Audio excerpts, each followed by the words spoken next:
The morning sun filtered through the tall windows of Kensington Palace as Catherine, Princess of Wales, sat quietly in her private study. Her hands trembled slightly as she held the medical report that would change everything. The words on the paper seemed to blur together, but their meaning was crystal clear. After months of feeling unwell, the doctors had finally given her the diagnosis she had been dreading. William found her there an hour later, still holding the same piece of paper. He didn't need to ask what it said. The look in her eyes told him everything he needed to know. Without a word, he crossed the room and pulled her into his arms. In that moment, they weren't the future King and Queen of England. They were just a husband and wife facing the most frightening challenge of their lives. The couple had always been known for their strong partnership. From their university days at St. Andrews to their royal wedding watched by billions around the world, they had faced everything together. Catherine had gracefully taken on the role of royal wife, supporting William while raising their 3 children and carrying out hundreds of public engagements each year. She had become beloved by the British public for her warmth, her dedication to causes close to her heart, and her natural way with people from all walks of life. But now, sitting in their private sanctuary, they faced something that no amount of royal training could prepare them for. Catherine's cancer diagnosis was not just a personal tragedy. It was something that would affect their entire family and potentially shake the monarchy itself. The weight of this reality settled over them both like a heavy blanket. William had always been protective of his family. Having lost his mother at such a young age, he understood better than most how precious and fragile life could be. He had worked hard to give his children the normal childhood he had never fully experienced, shielding them from the intense media scrutiny that came with being born into the royal family. Now he would need to be stronger than ever, not just for Catherine, but for George, Charlotte, and Louis. The next few days passed in a blur of medical consultations and private meetings. Top specialists from around the world were quietly consulted. Treatment plans were discussed behind closed doors.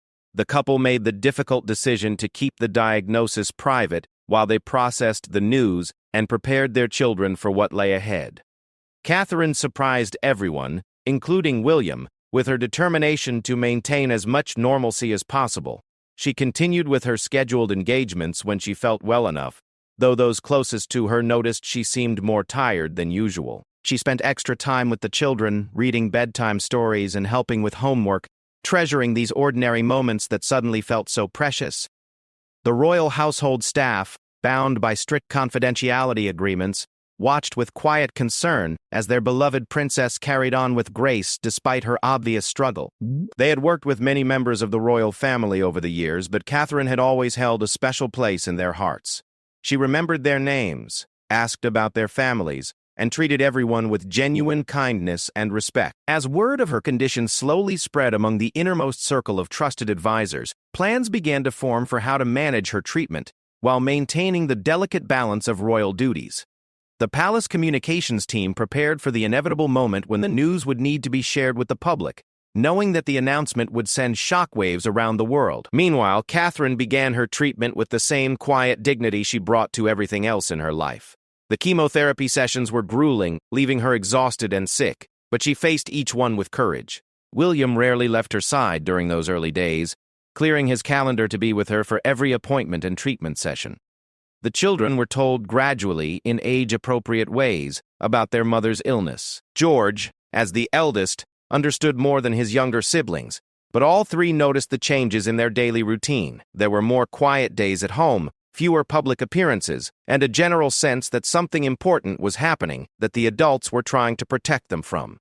Through it all, Catherine found strength in the small moments of love and connection with her family.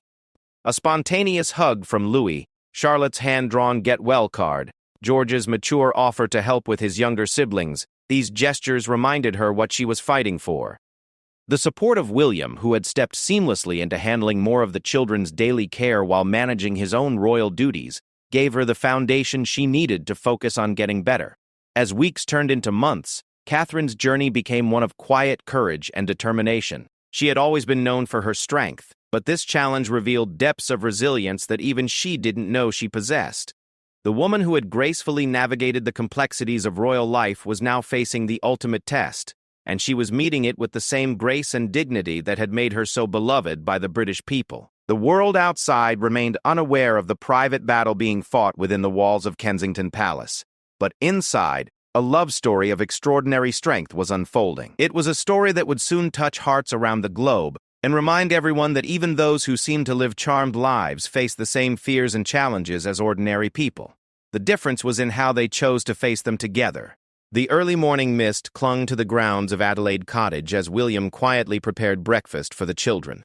Catherine was having one of her difficult days, the effects of her treatment leaving her too weak to join the family for their usual breakfast routine. The kitchen, normally filled with the cheerful chaos of 3 young children getting ready for school, felt subdued as William tried to maintain some sense of normalcy.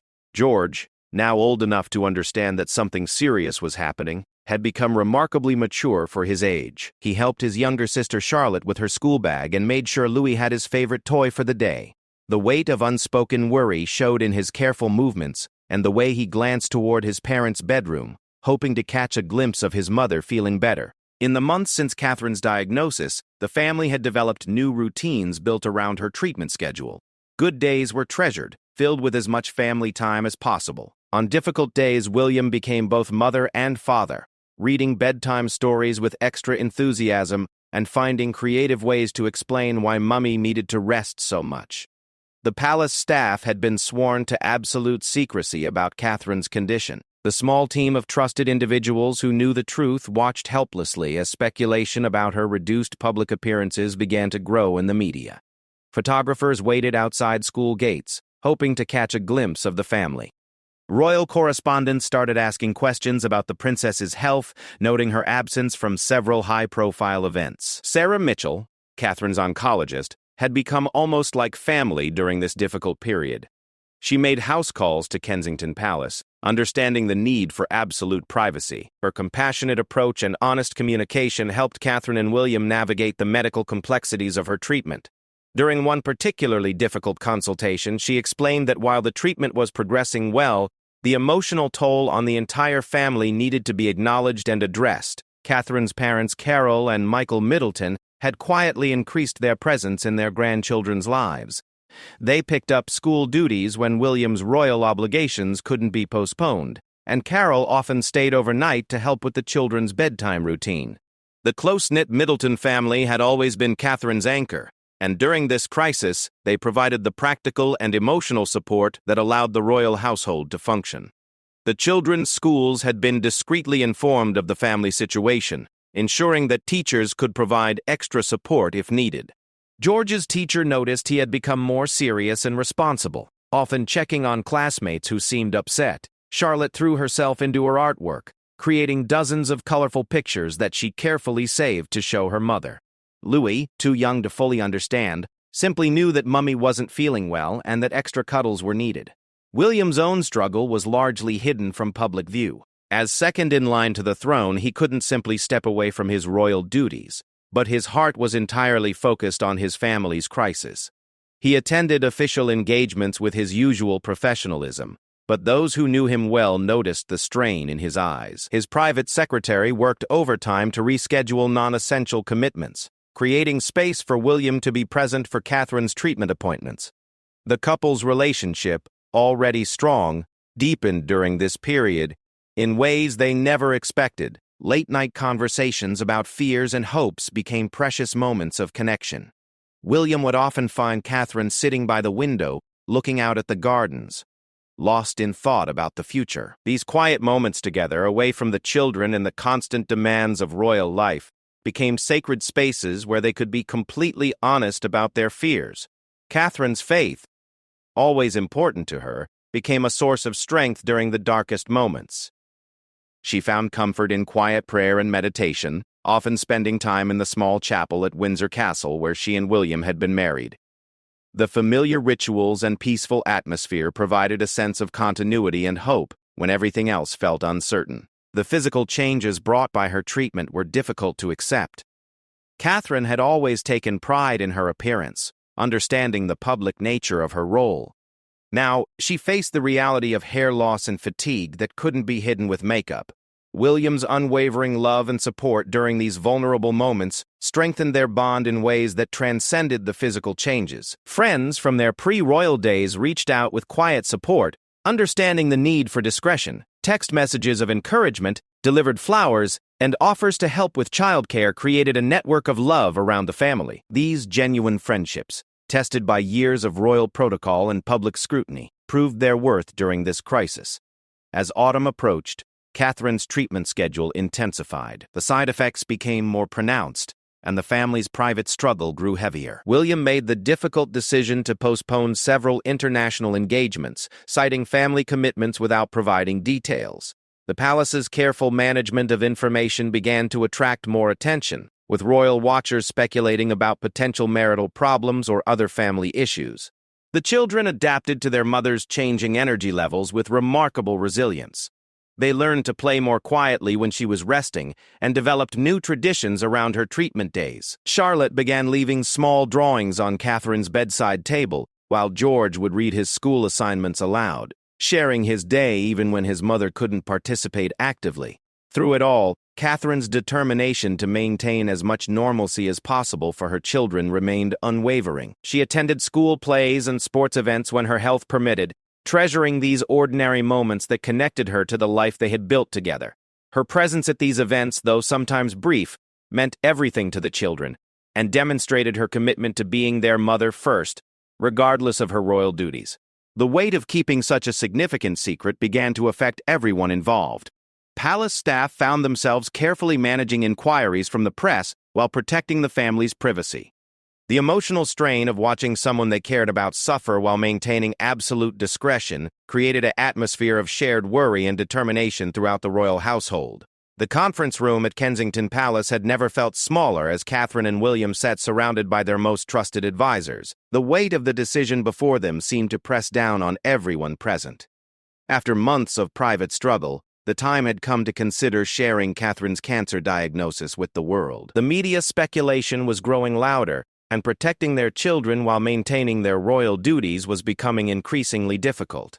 Catherine's communication team had prepared several scenarios for the announcement, but each option felt inadequate for such a deeply personal revelation. How do you tell the world that the future Queen of England is fighting cancer? How do you maintain dignity and privacy while acknowledging the public's genuine concern and affection? The balance between personal truth and public duty had never been more delicate. William watched his wife carefully as the various proposals were discussed. He had seen her strength throughout the treatment, but he also knew how much she valued their family's privacy. The thought of their private struggle becoming front-page news around the world was almost unbearable, yet they both understood that the truth was better than continued speculation and rumors. The children had been prepared gradually for this possibility. George, with his mature understanding of his future role, grasped the significance better than his younger siblings. He had asked thoughtful questions about why people would want to know about his mother's illness and whether it would change how they lived their lives. Charlotte and Louis, shielded by their age from the full complexity of the situation, simply knew that Mummy's sickness might become something other people would know about. Dr. Mitchell had been consulted about the medical aspects of any public announcement. She helped Catherine understand how to communicate her condition and treatment in terms that would be accurate but not overly alarming. The balance between honesty and hope was crucial, especially given Catherine's role as a public figure who inspired millions of people around the world. The decision-making process was complicated by Catherine's own emotional journey. There were days when she felt strong enough to face the world's scrutiny, and others when the thought of public attention felt overwhelming. The unpredictable nature of her treatment schedule and energy levels made planning any public communication challenging. William advocated for waiting until Catherine felt completely ready, regardless of external pressures. Palace security had to consider the implications of increased public interest in the family's movements and activities. If Catherine's diagnosis became public knowledge, every trip to the hospital, every canceled engagement, and every family outing would be scrutinized for signs of how she was coping. The children's safety and privacy would need even more careful protection than usual. International implications also had to be considered. Catherine was not just beloved in Britain. She had become a global figure whose health and well-being mattered to people around the world. Commonwealth countries, where William and Catherine had made successful tours, would want to offer support. The diplomatic aspects of managing such widespread concern required careful coordination with foreign offices and royal households in other nations. The couple spent long evenings discussing how much detail to share. Catherine felt strongly about being honest with the public who had supported her throughout her royal journey, but she also wanted to maintain some boundaries around her treatment and recovery process. The level of medical detail, the discussion of prognosis, and the impact on her royal duties all needed careful consideration. Media experts advised on the best way to control the narrative and minimize sensationalism. The announcement would need to be carefully timed and delivered in a format that allowed Catherine to speak in her own words while preventing misinterpretation or speculation. Video messages were considered alongside written statements and live appearances, each option carrying different risks and benefits. William's own concerns centered primarily on protecting Catherine from additional stress while she was undergoing treatment. He had researched how other public figures had handled similar announcements and was struck by how differently each situation had unfolded. There was no perfect template for sharing such personal news while maintaining the dignity expected of senior royals. The couple's faith played a significant role in their decision-making process. They spent time in prayer and reflection, seeking guidance about the right path forward. Catherine found particular comfort in the idea that sharing her struggle might help others facing similar challenges, turning her private pain into a source of hope and connection for people dealing with cancer around the world. Legal experts reviewed the implications for the line of succession and constitutional responsibilities. While Catherine's illness didn't directly affect the constitutional order, her reduced capacity for royal duties had practical implications for the monarchy's public role. Plans needed to be made for redistributing engagements and managing public expectations about her future participation in royal events. The emotional toll of the decision-making process was significant for both Catherine and William. The knowledge that their private family crisis would soon become public created additional stress during an already difficult time. They worked with counselors to prepare for the emotional impact of widespread public attention and sympathy. Support networks were activated in preparation for the announcement. Family members were briefed on how to handle media inquiries and public attention. Close friends were given guidance on maintaining appropriate boundaries while offering support. The entire royal household was prepared for the increased scrutiny and attention that would follow any public disclosure. Catherine's medical team coordinated with the palace communications staff to ensure that any health updates would be accurate and appropriate. The ongoing nature of cancer treatment meant that the initial announcement would be just the beginning of managing public information about her condition and recovery progress. As the decision crystallized, Catherine found herself surprisingly relieved. The burden of secrecy had been heavier than she initially realized. The prospect of no longer needing to hide her fatigue or carefully manage every public appearance brought an unexpected sense of freedom. She could focus her energy on treatment and recovery rather than maintaining a facade of perfect health. The timing of the announcement became crucial as Catherine's treatment reached a critical phase. Her doctors advised that waiting too long might make the eventual disclosure more shocking and difficult for the public to process. The couple agreed that honesty, delivered with careful consideration for their children and their royal responsibilities, was the best path forward. The video recording session was scheduled for a quiet Tuesday morning at Windsor Castle. Catherine had chosen the location carefully, the gardens where she had filmed her engagement announcement years earlier, where she felt most at peace. The technical crew was kept to a minimum. Just the essential staff needed to capture what would become one of the most watched royal announcements in modern history. Catherine had spent weeks preparing her words. She wanted to be completely honest about her diagnosis while maintaining the dignity expected of her position. The script had been written and rewritten, each version balancing personal truth with public responsibility. William sat just off camera, providing silent support as she prepared to share their family's most private struggle with the world. The early spring sunshine filtered through the ancient trees as Catherine took her place on the simple wooden bench. She wore a striped sweater, casual, approachable, human. This wasn't about royal protocol or formal announcements. This was about a mother, wife, and public figure sharing a deeply personal truth with people who cared about her. "I wanted you to hear this directly from me," she began, her voice steady despite the weight of the words she was about to speak. The camera captured every nuance of her expression, the slight tremor in her hands, the determined set of her shoulders, the vulnerability in her eyes mixed with unmistakable strength. She spoke about the shock of her diagnosis, the difficulty of explaining to her children, and her determination to get through this challenge. What made the moment truly extraordinary wasn't just her words, but her presence. Here was someone who could have hidden behind palace walls and official statements, choosing instead to speak directly to the people who had supported her throughout her royal journey. Her authenticity was palpable.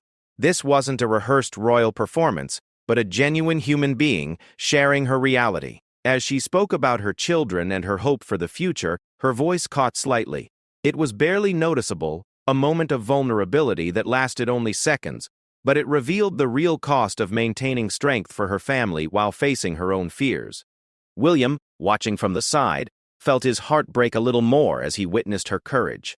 The recording session took several takes, not because Catherine struggled with her words, but because she wanted to get it exactly right. Each version was slightly different as she found the balance between being appropriately serious about her diagnosis while offering hope and reassurance. The final version captured perfectly what she wanted to convey: truth, gratitude, and an unshakable determination to overcome this challenge. The technical team worked in complete silence as they reviewed the footage. Everyone present understood they were witnessing something historic, not just because of Catherine's royal status, but because of the extraordinary grace and honesty she displayed in such a difficult moment. Even the camera operators, accustomed to filming high-pressure situations, were moved by what they had captured. William and Catherine watched the final version together in private, before it was prepared for release. Seeing herself on screen talking about cancer was surreal for Catherine. The woman speaking looked composed and strong, but Catherine knew the emotional journey behind those carefully chosen words. William held her hand throughout the viewing, both of them understanding that once this video was released, their lives would change forever. The palace communications team prepared for the unprecedented global response they anticipated. Social media strategies were developed, press statements were drafted, and protocols were established for managing the flood of messages and media inquiries that would follow. The timing of the release was calculated to reach the maximum number of people while allowing for proper follow-up and support. In the hours before the announcement's release, final preparations were made throughout the royal household. Staff members who had kept Catherine's secret for months felt a mixture of relief and anxiety. The children were kept close to home, understanding that their family's life was about to become even more public than usual. Extended family members were notified, ensuring they heard the news directly rather than from media reports. The video was released at exactly 6 p.m. London time on a Friday evening. Within minutes, news organizations around the world were leading with the story. Social media platforms saw unprecedented engagement as millions of people shared their shock, support, and admiration for Catherine's courage. The hashtag #CatherineStrong began trending globally within the first hour. The initial public response exceeded everyone's expectations. Rather than sensationalism or pity, the overwhelming reaction was one of admiration and support. Messages poured in from cancer survivors, medical professionals, and ordinary people who had been touched by Catherine's honesty and strength. World leaders issued statements of support, and flowers began appearing outside royal residences. What surprised many observers was how Catherine's announcement transcended traditional royal protocol. This wasn't about duty or obligation. It was about human connection. People responded not to the Princess of Wales making an official statement, but to a woman sharing her truth with remarkable courage and grace. The authenticity of the moment resonated across cultural, national, and social boundaries. The children experienced the public reaction in carefully managed doses. They were told about the positive messages from around the world and shown some of the artwork and letters that arrived for their mother. The support from other families, particularly those dealing with cancer, helped them understand that they weren't alone in facing this challenge. Medical professionals praised Catherine's decision to speak publicly about her diagnosis. Cancer charities reported increased donations and support group participation in the days following her announcement. Her openness helped remove some of the stigma around cancer and encouraged others to seek treatment or support for their own health concerns. The video itself became a masterclass in crisis communication and authentic leadership. Communication experts analyzed every aspect of Catherine's delivery, noting how she managed to be vulnerable while remaining strong, honest while maintaining privacy, and personal while fulfilling her public role. Business schools and leadership programs began using the announcement as an example of how to communicate difficult news with integrity and grace. For Catherine and William, the relief of no longer keeping their struggle secret was immediate and profound. The overwhelming support from the public provided strength they hadn't expected. Reading messages from cancer survivors and their families reminded them that their challenge, while difficult, was shared by millions of people around the world who were fighting similar battles with equal courage. The response to Catherine's announcement created something unprecedented in the modern age of royal communication. Within 24 hours, the video had been viewed over 50 million times across different platforms, but the numbers only told part of the story. What mattered more was the quality of the response, the genuine outpouring of love, support, and shared humanity that transcended borders, cultures, and social divisions. At cancer treatment centers around the world, patients and their families found new strength in Catherine's words. Dr. Elizabeth Morgan, working at a children's cancer ward in Australia, reported that several young patients had asked to see the Princess video during their treatment sessions. The sight of someone they admired facing the same challenges with such grace gave them courage for their own battles. Parents found comfort in Catherine's honest discussion of explaining illness to children. The palace mailroom, accustomed to handling significant volumes of correspondence, was overwhelmed by the response. Letters arrived from every continent, written in dozens of languages, all expressing support and sharing personal stories. A grandmother from rural Kenya wrote about her own cancer survival, thanking Catherine for making her feel less alone. Children from Canada sent artwork depicting the princess as a superhero, fighting cancer. Military families shared stories of facing medical crises while serving their countries. What made the response particularly powerful was how it united people across traditional divides. Cancer survivors from different political backgrounds, religious faiths, and social circumstances found common ground in their support for Catherine's courage. The shared human experience of facing serious illness created connections that transcended the usual barriers that separate people in public discourse. William watched the global response with amazement and deep gratitude. He had always known the public loved Catherine, but seeing the depth and sincerity of the support gave him strength during the most difficult period of their lives. Reading letters from other husbands who had supported wives through cancer treatment, he realized their family's experience was part of a much larger story of love, resilience, and hope.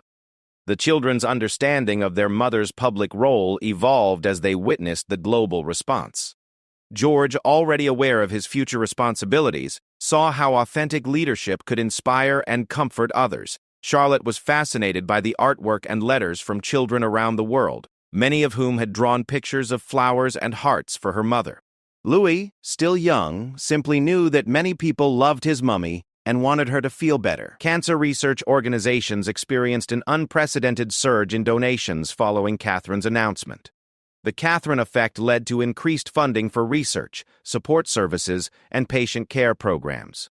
Several major pharmaceutical companies announced new initiatives focused on improving cancer treatment, directly crediting Catherine's courage in sharing her story as inspiration for their commitment. Medical professionals noted a significant increase in people seeking cancer screenings and checkups in the weeks following the announcement. Catherine's emphasis on the importance of early detection and treatment encouraged thousands of people to address health concerns they had been avoiding. Several early-stage cancers were detected through these increased screening efforts, potentially saving lives. The international diplomatic response was equally remarkable. Government leaders from countries around the world issued statements of support that went far beyond standard diplomatic courtesy. President Macron of France shared a personal note about his own family's experience with cancer. The Prime Minister of New Zealand spoke about the importance of leaders showing vulnerability and authentic humanity. Social media platforms, often criticized for negativity and division, became spaces for sharing hope and encouragement. Cancer survivors created video responses sharing their own stories. Medical professionals used the moment to educate about cancer prevention and treatment. The usual harsh rhetoric of online discourse was largely replaced by messages of support and shared humanity. The response extended beyond individual messages to concrete actions. Communities around the world organized fundraising events for cancer research in Catherine's honor. Schools held assemblies about empathy and supporting families facing illness. Sports teams dedicated games to cancer awareness, and celebrities used their platforms to share messages of support and encouragement. What surprised many observers was how Catherine's announcement changed the conversation about illness and public figures. Rather than seeing her cancer as a weakness or limitation, the public embraced her vulnerability as a sign of strength and authentic leadership. Her willingness to share her struggle challenged traditional expectations about how public figures should handle personal difficulties. The royal family's response to the global outpouring was carefully managed but deeply felt. Official statements of gratitude were issued, but the real appreciation was expressed in more personal ways. Catherine began responding to selected letters, particularly those from children and cancer patients, understanding that her personal acknowledgement could provide comfort and hope. Months after the announcement, the impact continued to ripple outward. Cancer support groups reported sustained increases in participation. Medical schools began incorporating lessons about patient communication and public health messaging using Catherine's announcement as a case study. The video became required viewing for royal communication staff worldwide. The long-term changes in Catherine's public role emerged gradually. Her future engagements would include more focus on health-related causes and cancer awareness. The experience of receiving such overwhelming support during her illness deepened her understanding of her connection with the public and influenced her approach to royal duties. For William and Catherine, the global response transformed their understanding of their public roles and personal responsibility. They had always known intellectually that their actions affected others, but experiencing the depth of public care during their crisis revealed the profound emotional connection between the royal family and people around the world. The story that began with a quiet gesture, Catherine's decision to share her truth with honesty and vulnerability, had indeed moved the world. It reminded everyone that behind the titles and protocol were real people facing real challenges with remarkable courage.